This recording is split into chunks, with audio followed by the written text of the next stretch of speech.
E aí galera, tranquilos, tranquilas, a Guia tem que falar. E pessoal, hoje um novo quadro aqui no canal, mas esse quadro vai ser apresentado depois da vinheta.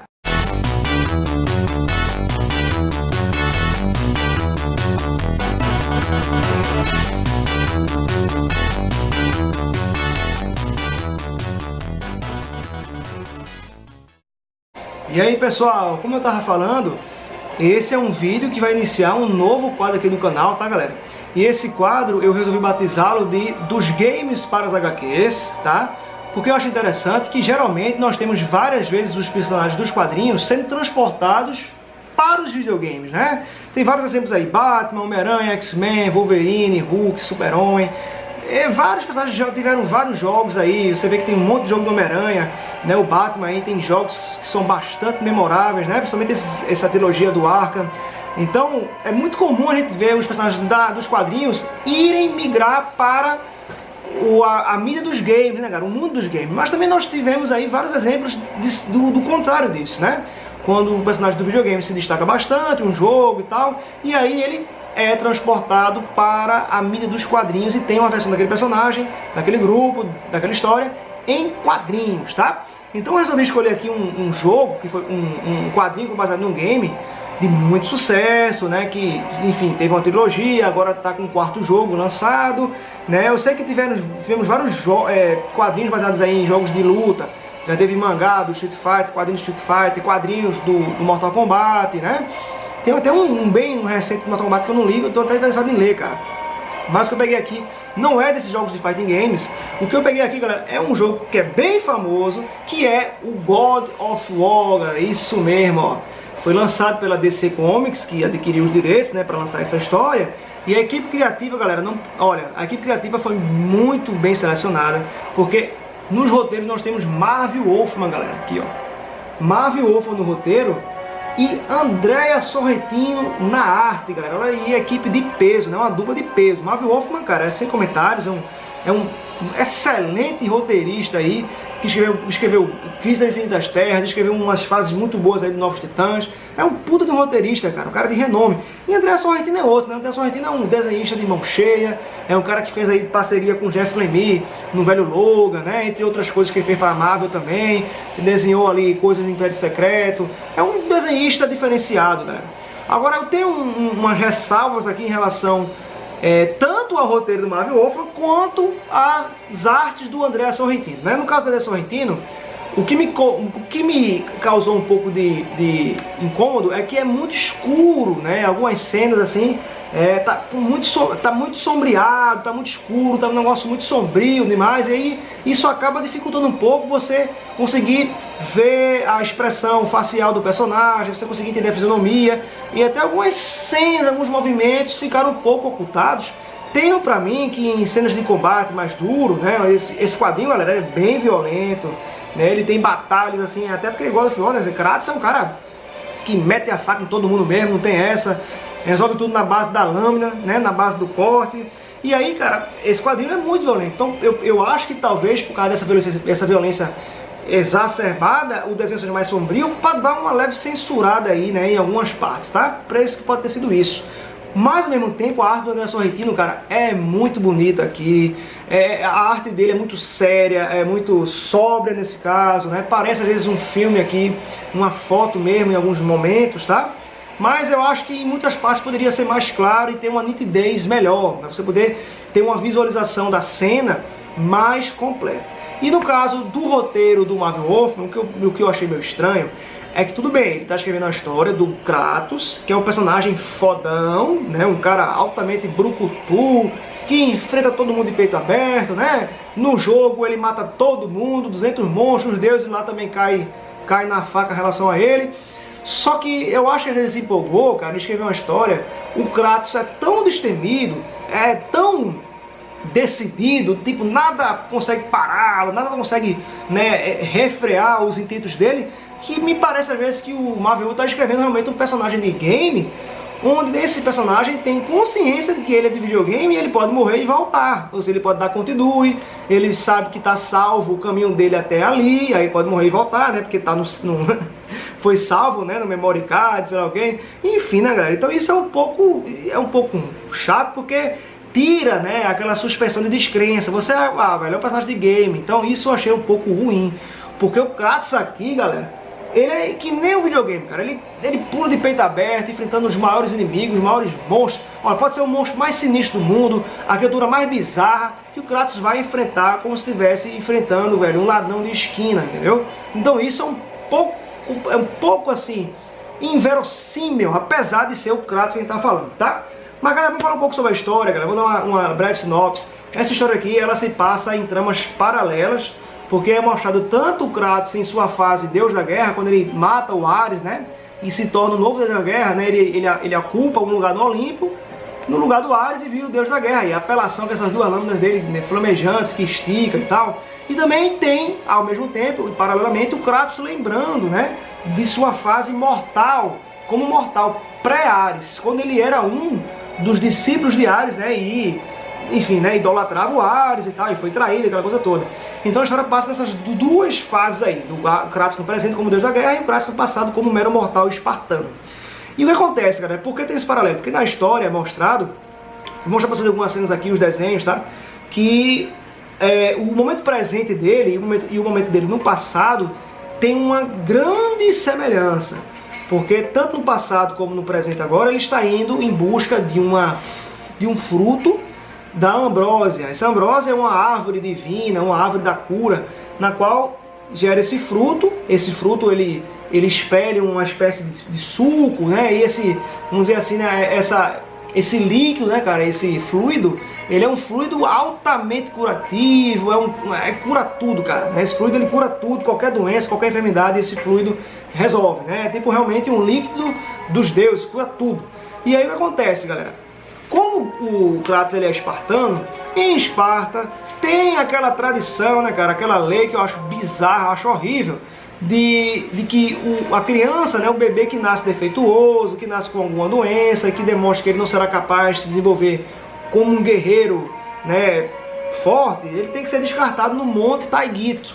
Não, então os espartanos fazem uma cerimônia lá, né, um ritual, que eles atiram, né, esses bebês, coitados, que desmandados, né, eles atiram esses bebês desse precipício, desse Monte Taigito. E o que acontece é que a filha do Kratos, né, a Calíope, né, no qual é a filha do Kratos com a Lisandra, né, a mulher do Kratos, a Calíope nasce com uma enfermidade, que é uma praga que estava assolando ali vários bebês espartanos, né? E aí, em vista disso, o casal se desespera e tal, o Kratos ainda com aquela honra, né, dos espartanos, aquele orgulho espartano, fala, não, ela é minha filha, mas é a lei de Esparta, é a tradição, e não pode ser desobedecido, isso não pode violar essa lei. Só que ao mesmo tempo a Lisandra, a mulher do Kratos, fica desesperada, ela não quer que a filha morra, não quer que a filha seja atirada no precipício, e ela apela ao Kratos, porque o Kratos aqui ele já era, como vamos dizer assim, ele já era um grande guerreiro espartano, ele tinha reputação no exército espartano, era um guerreiro de status, né, de uma moral elevada lá. E aí ela pede para o Kratos tentar fazer alguma coisa, usar essa influência dele para o rei. Mas Kratos vê, olha, não tem como, né? Mesmo o rei não pode violar e quebrar a própria lei de Esparta, né? Mas galera, vamos só mostrar aqui um pouco das artes, ó. Já começa o Kratos aqui na sua fase Deus da Guerra, né? Ele está aí enfrentando os demônios aqui, num cenário altamente caótico, como fosse o próprio inferno na Terra, né? E já tem aqui, ó, essa cena, o Kratos aí rodando a sua espada, né, cara? Suas espadas, suas lâminas aí, né? Blade of Chaos, né? Ele rodando essa espada flamejante aí, decepando todo mundo, matando todos os monstros, todos os bichos. Você vê que é meio escuro, né? Você pode ver que é bem sombreado, é muito escuro esse desenho do André Sorrentino. Apesar de ser bonito as ilustrações. Mas tá aqui, ó. E aqui o Kratos, né? Ele tá observando aqui esse monte aqui, essa montanha que ele vai ter que escalar, aquela coisa toda. E aí, galera, tá aqui... Aqui tem o Kratos, quando ele está olhando para essa paisagem aqui, né, ele volta no passado, ele tem um flashback, onde tem lá as crianças espartanas fazendo um ritual de sacrifício, onde elas têm que atirar os bebês defeituosos do Monte Taigito. E aqui começa a história do Kratos no passado, né, o flashback que começa a contar a história do Kratos como mortal. E aí tá aqui as cenas, né, velho, mostrando aqui a infância do Kratos, o treinamento do Kratos, como o Kratos virou um grande guerreiro espartano, né, que já demonstrava ter um potencial único, né, de ser um maior guerreiro de Esparta, aquela coisa toda, o fantasma de Esparta, aquele negócio todo, né, que ele ganha essa alcunha aí. Essa história aqui, galera, eu acho que o o Marvel Wolfman, ele se inspirou bastante em duas histórias. Ele se inspirou bastante nos 300 de Esparta, de Frank Miller, porque o Kratos, às vezes, ele parece um pouco, parece muito, na verdade, o Rei Leônidas, tá? Ele parece muito o Rei Leônidas pela moral dele, pela bravata que ele fala. O Kratos também, às vezes, parece, galera, aqueles palestrantes motivacionais. Eu acho que o Kratos poderia ser um ótimo palestrante motivacional. Porque tudo do Kratos, cara, é frase de efeito, é frase otimista. O Kratos é super otimista, cara. Ele sempre fala, nós somos espartanos, nós somos invencíveis, nós somos espartanos, nós não recuamos, nós não arredamos de qualquer desafio, nós estamos aqui para vencer, é vitória ou morte, e nós vamos conseguir derrotar qualquer inimigo que apareça. Então o Kratos é pra lá de otimista, e me pareceu isso, cara, um palestrante motivacional, sabe? E aí, ó, mostra aqui o Kratos, ele aqui com o rei, sendo sagrado homem agora, espartano, que ele passou pelo treinamento, pelo teste de sobrevivência dos espartanos, que é bem duro. E aí, galera, ponto. Aí, passado isso, mostra aqui uma cena de amor bastante escura aqui, você não consegue ver direito nada por causa do desenho, que é muito escuro, as cores aqui são muito fortes e tal. Mas essa aqui é a Lisandra, a mulher do Kratos, então uma cena de amor aí, um rally rola. E daí nasce, a Calíope, que essa aqui é a cena do parto, ó. Tá aqui a Calíope aqui, onde teve o parto, e até aqui a parteira, o pessoal que estava acompanhando o trabalho de parto, e o Kratos também olhando tudo isso.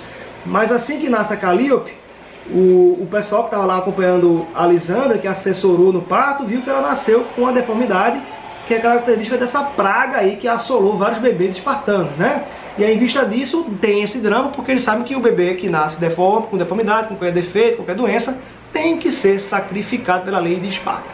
E aí começa todo o drama na vida do casal, A Lisandra apela para o Kratos, aí o Kratos diz que não vai dar, é difícil, mas aí uma curandeira, ela fala para o Kratos aqui, ó, essa curandeira aqui, ela fala para o Kratos que existe aí essa tal árvore de ambrósia que gera esse fruto que tudo cura. E aí, munido dessa esperança desse fruto de ambrósia que pode curar a Calíope, o Kratos promete ir atrás dessa bendita fruta aí da árvore de ambrósia, essa fruta divina aí. Aí chega o exército de Esparta, esse aqui é o Capitão Nikos. Você pode ver que é bem inspirado nos espartanos dos 300, lá do Frank Miller, porque não só o Kratos parece o Rei Leônidas, como o exército, velho, a vestimenta, os trajes dos espartanos aqui nessa história é igualzinho aos espartanos de 300 de Esparta, Frank Miller. Os caras não tem nada, é só a cueca, é uma sunga no caso, só uma tanga com uma capa vermelha tipo Superman e peito nu aí e tal. Eu acho isso meio tosco, cara. Nenhum exército dessa época da Idade Antiga lutaria de peito nu e tal, mas tudo bem, é uma questão poética, cara, é quadrinho e tal, você ignora isso. Mas tá aí, esse cara tá só do cueca, esse Capitão Nikos é o capitão que comanda a tropa do Kratos, E ele tá aqui dizendo que Kratos não pode sair, que ele tem que obedecer à lei de Esparta, que a menina tem que ser infelizmente sacrificada para não quebrar a tradição. Mas o Kratos leva ele do papo e fala que não, velho, que eu vou atrás. O Kratos não ia arredar o pé, ele ia de todo jeito atrás dessa fruta de ambrósia, E aí o Capitão Nikos concorda, e até sugere ir com o Kratos. O Kratos queria ir sozinho, porque o Kratos é cunhão de aço, Kratos é foda, ele é o fodão, cara, ele é o motherfucker, obedece.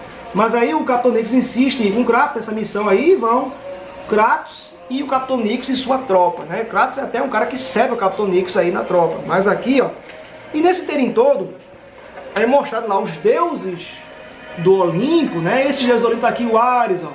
Esse Ares aqui, o deus da guerra, bem famoso na série dos jogos, O Ares, ele tá aqui apostando, porque os deuses gregos, eles são sempre mostrados como apostadores. É como se os deuses do Olimpo ficassem em Las Vegas, O negócio desses caras é apostar nos mortais, fazer jogos de guerra com os mortais, ficar assistindo ali os mortais se fudendo, tomando uma cachaça, tomando uma pipoquinha, enquanto os mortais, estão lá se matando e tal.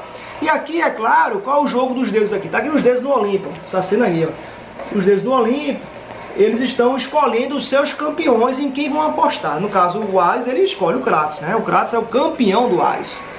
Porque qual é o jogo aqui que os deuses estão propondo aqui? Tem essa fruta de ambrósia e eles estão apostando qual mortal, qual ser humano vai conseguir esse fruto de ambrósia para si. Aquele que conseguir esse fruto de ambrósia ganha o jogo, Então todos os outros deuses vão ter que aceitar a derrota. Só que os deuses gregos, cara, em várias outras histórias, em várias outras franquias aí que apresentam os deuses gregos, eles muitas vezes são mostrados como meio infantis, cara. Parece até que eles, né, um ser humano que não conseguiu ainda ter maturidade, né, para aceitar perder, né, aceitar ser contrariado. E aqui tá, né, o Ares aí se gabando do Kratos, porque pro Ares o Kratos é o campeão, é o cara que vai ganhar. Mas aí o Hades, né, o Hades, o deus do submundo, ele diz que não, que é o deus dele, né, que é o campeão dele que vai vencer, que o campeão dele é muito melhor que o Kratos é apenas músculo, né, mas o campeão do Hades é o cara que usa músculo, mais inteligência, mais estratégia. E fica nesse negócio meio pueril, cara, meio bobinho, sabe, velho? E aqui tá, os deuses brindam, né, tá aí Poseidon, o Hades, o Ares, a Artemis, deusa da caça, né, o Hermes, eles estão aí, né, brindando para o início dos jogos, né, porque muitos desses humanos aí, desses mortais que estão indo desesperados atrás dessa fruta de ambrósia, isso foi motivado, né, ocasionado pelos próprios deuses. Então os deuses, eles criaram o motivo para esses mortais irem até essa fruta de ambrósia para tentar curar os seus entes queridos, né. Por exemplo, o campeão do Hades é um tal de Auric, que é uma espécie de Conan, né. Esse Auric é um príncipe bárbaro, que ele está indo em busca do fruto de ambrósia para curar o pai dele. O pai dele está enfermo, está nas últimas, e ele só pode curar o pai dele através dessa fruta de ambrósia, né? Então ele está indo para o próprio pai. E aí esse é o campeão do Hades, né? E é mostrado que esse Auric, vou mostrar aqui para vocês, ele vai ser um cara mais difícil aí para o Kratos poder vencer, né? O inimigo mais difícil para o Kratos em toda essa trama aqui. Esse cara aqui, ó. Esse aqui é o Auric, está bem escuro. Você pode ver que é bem escuro aqui, cara. Você pode notar aqui, ó. Mas está aqui o Auric, né, segurando a cabeça de um cara. Ele acabou de decapitar um cara aqui, né, o Auric. Provavelmente um campeão de um outro deus, né. Tá lá ele aqui, o Auric, e o Auric está lutando em nome do pai dele, né, para conseguir a ambrósia, enquanto Kratos está lutando para salvar a vida da própria filha Calliope e evitar que ela seja sacrificada no Monte Taigito. Então, enquanto isso vai rolando, né, tá aqui os deuses aqui, ó. Os deuses todos estão observando aqui no telão, né, tá aqui os deuses assistindo esse jogo. Eles estão lá assistindo uma boa, né, tomando uma ceva, né, comendo um petisco, um espetinho de frango. E aí, eles estão aqui mais uma vez fazendo, né, troça, jogando fraco um pro outro, dizendo que cada um tem um campeão que é um melhor que o outro e tal. E aí, galera, o que acontece é que é o seguinte, além do Marvel Wolfman ter se inspirado, eu acho, muito claramente nos 300 de Esparta, ele também se inspirou naquela história Fúria de Titãs, né, se vocês assistiram um filme. Só que ele se inspirou e fez uma coisa inversa, né? Porque em Fúria de Titãs, na Fúria de Titãs, o protagonista Perseu, que é meio filho de Zeus, o Zeus interfere bastante na aventura do Perseu e sempre, velho, intercede beneficiando o Perseu, jogando artefatos, armas, facilitando para o Perseu em alguns momentos. Só que aqui é o contrário, aqui o protagonista Kratos, o Ares, não mexe uma palha para ajudar o Kratos, porque é mostrado que o Kratos não precisa da ajuda do Ares, porque o Kratos é um puta punhão de aço, cara. O Kratos é fodão demais, mano. Por isso que ele matou depois o próprio Ares, né? E aqui é o contrário, por quê? Porque o Poseidon, o Hades, eles interferem ajudando os seus campeões. Então eles tentam prejudicar o Kratos de maneira ilegal, né, cara? Tipo, interferindo no próprio jogo dos mortais lá. O Poseidon, cara, é o cara que mais estila. Eu vou mostrar pra vocês aqui rapidinho. Esse aqui é o campeão do Poseidon, que é um tal de... um residente do povo terano, né, de Terra. Então esse cara aqui, ele é tipo líder de Terra, né? Então ele representa os teranos e tá lutando para salvar o povo dele. O povo dele tá passando por uma crise ou enfermidade generalizada aí, praticamente, né? E vários, não todos, né? Porque o terano tá com o exército dele para lutar contra o Kratos. Mas aí o Terano está lutando para salvar várias pessoas do povo dele. Veja como o Poseidon foi filho da puta. Ele jogou uma pressão enorme em cima desse Terano. E aqui tem um combate entre os espartanos e os teranos, né? Porque os teranos estavam usando essa embarcação aqui e os espartanos estavam sem embarcação para singrar os mares. E aqui tem a confusão, começa a guerra, né, entre os espartanos e os teranos. Os teranos, né, lutando lá para manter a embarcação para eles. E aqui começa, né, a confusão total aí por Esparta, não sei o que, os outros por Terra, teranos vão vencer, né, espartanos vão vencer, e começa a confusão aqui. Uma cena muito legal aqui, ó, quando o Kratos ele salta aí pra cima do terano, ó. Legal essa ilustração aqui, cara, ó, o Kratos em pleno ar aqui, atacando com sua espada, o terano defendendo com a arma dele aqui, né, mas o desenho, como vocês podem ver aqui, é bem escuro, cara, muitas cenas são assim, escuronas, muito sombrias, né. Mas aí tem uma luta entre o Terano e Kratos, cara, uma luta violenta aí. E em dado momento da luta, o Kratos vence o Terano, né? O Kratos consegue enfiar a espada aqui no meio do queixo do cara, né? A espada do Kratos, cara, atravessa aí, trespassa, né, o queixo do Terano, matando ele logo em seguida aí, né? E aí o que acontece? O Poseidon fica possesso, cara, fica pistola aí e resolve apelar, cara, resolve, né, partir para a ilegalidade, interferindo na missão do Kratos, né? Ele estilou mesmo. Você vê como os deuses gregos são uns caras muito infantil, né? E aí tá o Hermes aqui, ó, zoando, né? Porque a partir do momento que o Terano foi morto pelo Kratos, Poseidon saiu do jogo, né? Game over pro Poseidon. Aí o Hermes tá dando uma risada aqui do Poseidon, que ele acabou de sair do jogo aí, que eles proporam, né? E o que faz o Poseidon, cara? O Poseidon faz um maremoto na embarcação, porque aí os espartanos mataram os teranos e conseguiram, né, adquirir essa embarcação para poder, né, navegar lá. E aí o que acontece? O Poseidon, cara, faz um maremoto aí, deixa o mar bem revolto, né? Deixa o mar bem revolto aí, cria ondas e faz um, sei lá, cara, cria uns cavalos de água aí, ó. Não sei se no jogo tem algum cavalo de água desse, mas ele faz um cavalo de água gigante, cara. Faz tremer toda a embarcação e tá lá os espartanos lá, ó, todo mundo no maior rebuliço lá. E aí, galera, ele derruba. E o Kratos, como eu falei, o Kratos é palestrante motivacional. Ele é palestrante motivacional. Ele fala aqui, ó, inclinem para as ondas e tal. Aí ele fala aqui também, ó, eles não vão nos destruir, Esparta será vitoriosa, né? O Kratos é muito otimista, cara. O Kratos é líder de torcida às vezes aqui.